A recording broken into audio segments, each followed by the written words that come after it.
The Hollow Ones by Guillermo del Toro and Chuck Hogan is the first in the Blackwood tape series. It follows Odessa Hardwick, FBI officer demoted from active duty to desk job after her partner loses his mind at a murder scene. Whilst helping a retired agent clear out his desk, she is told to call for help from Hugo Blackwood. Reluctant at first, she eventually gives in when more rampage killings begin cropping up all over the New York, New Jersey area. But Blackwood isn't what she was expecting, and all of his talk of evil presences and demonic forces can't be real. Can it? There are apparently a few editions of this book knocking around where Hugo Blackwood's name is either John Blackwood or John Silence, but in my one it's Hugo Blackwood, so that's what I'll be calling him. This is essentially an FBI crime thriller mixed up with supernatural horror. And who better to write it than Guillermo del Toro himself? Dark and edgy, with ghosts and ghouls and demons running amok. And Chuck Hogan, who I'm sure is good too. What could possibly go wrong? Apparently, quite a lot. It's not all bad news, and it actually started pretty good. I liked the prologue with this mysterious post box, and I also thought the way this was mirrored in the epilogue was quite good. The opening to the story was good as well. It's a nice introduction to Odessa and Lepo, having to abandon their dinner due to a madman in a plane who may or may not be the guy they're currently investigating for more sane but no less nefarious doings. It's not perfectly written, but as an opening, it's perfectly serviceable. I like the alternating narratives. Most of the action takes place in 2019 with Odessa and Blackwood and their case, but we are also told through periodic flashback chapters the first case that Blackwood took with Earl Solomon, the retired agent who tells Odessa about him. And honestly, I found this story a lot more compelling. It's set in 1962, where Earl Solomon is one of the first black FBI agents, and he's sent to the Mississippi Delta to investigate the lynching of a white man, which may or may not have been religious or ritualistic. There's a possessed boy and uncaring cops, and even the Ku Klux Klan with their funny little hoods and grand wizards show up. It's an engaging read, and I wish it had taken up more of the book. Earl Solomon, by the way, probably my favourite character, in that he had a character-ish. There are some good turns of phrase and descriptions, but these were very few and far between. One I liked described the plane in the opening as knifing through the dark, but the effect was ruined when they repeated this very evocative phrase literally on the next page. You can't use phrases like that so close in succession, otherwise you come across as having no lexical imagination. The graphic scenes were very squeamish, not necessarily a bad thing, and I think it worked quite well here, but I would say there are some elements that are not for the faint of heart. And there are a few little things throughout that I enjoyed, like the summoning of Blackwood and how specific it is. That you've got to address your letter to Hugo Blackwood Esquire and fold it in half just once and put it in a very specific size envelope and hand deliver it to this weird little post box, and I enjoyed all that stuff. The book loses points, however, for making me read with my own two eyes a description of someone making tea in the microwave. A barbaric practice, but at least she gets called out for this abomination. This book was not well written. Overall, the way the action is written is very cold and stilted and reads more like a set of instructions or stage directions than prose. This means that the action scenes are quite difficult to follow at times, or at the very least don't immerse you, and the scary scenes just aren't scary. For example, there's a scene in a sort of laundromat, and it's meant to be kind of spooky, but it's so boringly written that it doesn't make you feel anything. I mean, there was no emotion, no visceral bodily reactions to fear. It was just reading the instructions for the manual for the washing machine would have been more interesting. The description isn't that much better either, which honestly was more disappointing because this is Guillermo del Toro. Guillermo del Toro, whose films are visual masterpieces, and I mean, these descriptions are just lists of stuff. And I get that technically they are, I mean, that's what descriptions kind of are, but you've got to treat these things like art. I mean, there's a scene in this weirdy magic stuff shop, and instead of a feast for the senses, we get a stock list. And in general, there was so much telling of showing every other sentence we are told how the characters feel and what they're thinking and why they're doing this and that. And it's very obvious stuff, and it's actually quite insulting that they feel the need to explain it. Not to mention the writing would be so much slicker without these superfluous mentions. You can't just have your characters announce how they feel. That makes me feel angry. Another thing that would have made this slicker would be to cut out all of the Obadiah scenes. So Obadiah is the name of the big bad, I suppose. One of the titular hollow ones, the last of the four still running loose, jumping into people's heads and making them do evil things in an effort to be killed and ejected, which they find, titillating.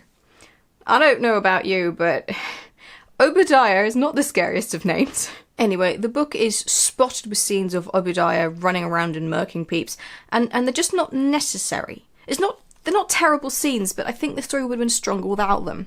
There would have been more intrigue as to what the essence that Odessa sees at the beginning is, and more tension, because when we realise what it is, we wouldn't know where it is. Instead, we know what it is and where it is very early on, so that mystery element, if you can call it that, is completely ruined. The characters are dull.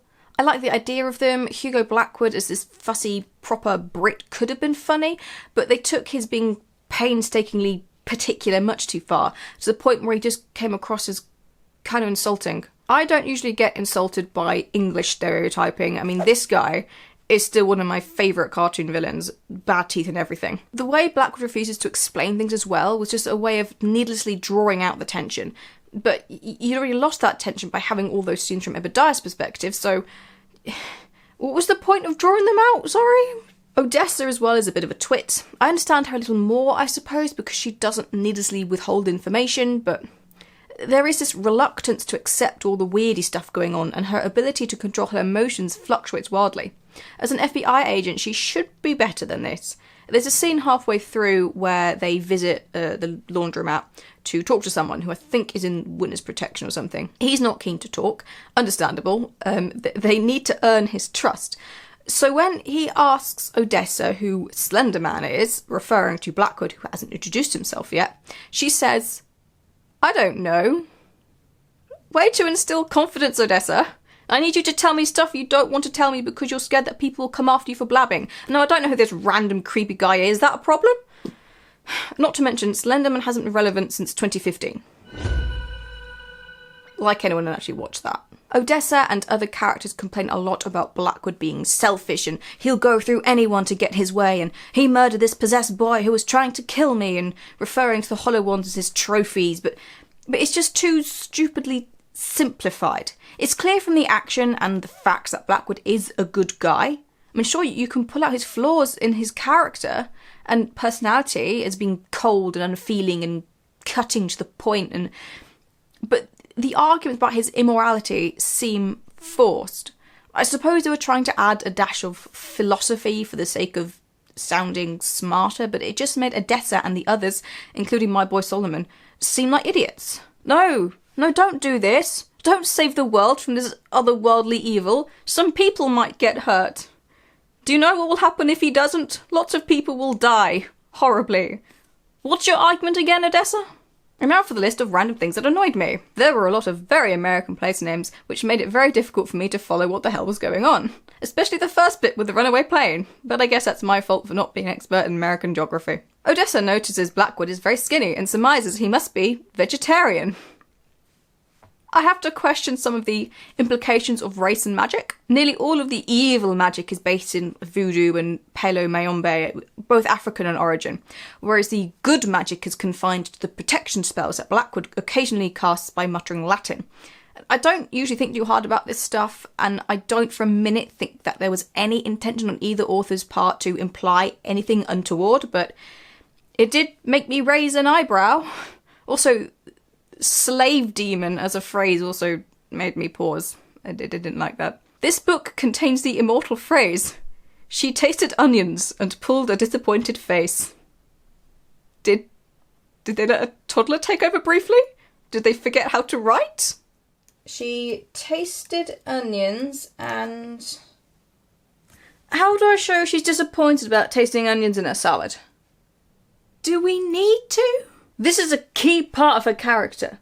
So she tasted onions and pulled a disappointed face?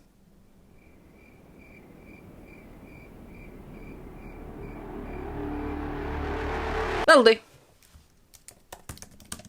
There is a tarot card scene. This isn't necessarily a problem in and of itself, but it was so transparently a way to make Odessa angst about her father and to tease the reader with a love triangle. There is a love triangle, apparently. Why? I don't know. Odessa is in a happy relationship with this guy whose name I've forgotten. The tarot card person even says, he loves you, you are his true love, and all that stuff. But then says that he isn't her true love and she'll meet someone else and all this stuff. And I mean, this series does not need a romantic subplot. It's got enough on its plate with the thriller and the horror elements. Why introduce romance? And B, the ending kind of implied that the love interest is going to be Blackwood. After all, he's the only character she meets around the time she was meant to meet her true love. And... But the problem... Odessa is supposed to be, what, late 20s? She firstly thinks that Blackwood's in his 40s or 50s, lowers this to 35 when he asks her, only to discover he is 450 years old and is still in love with his mostly dead wife. Mostly dead. He's slightly alive. Have we learnt nothing from Twilight? At the end, a 6-foot-something tattooed and mustachioed Mexican man we met for one scene ages ago turns up to save the day and sprouts wings from his back. In a better book, I wouldn't have minded. Then again, in a better book, he probably would have turned up a little more to be better established as a character we might actually care about. But this isn't a better book, and as such, when I read this scene, it came across as this.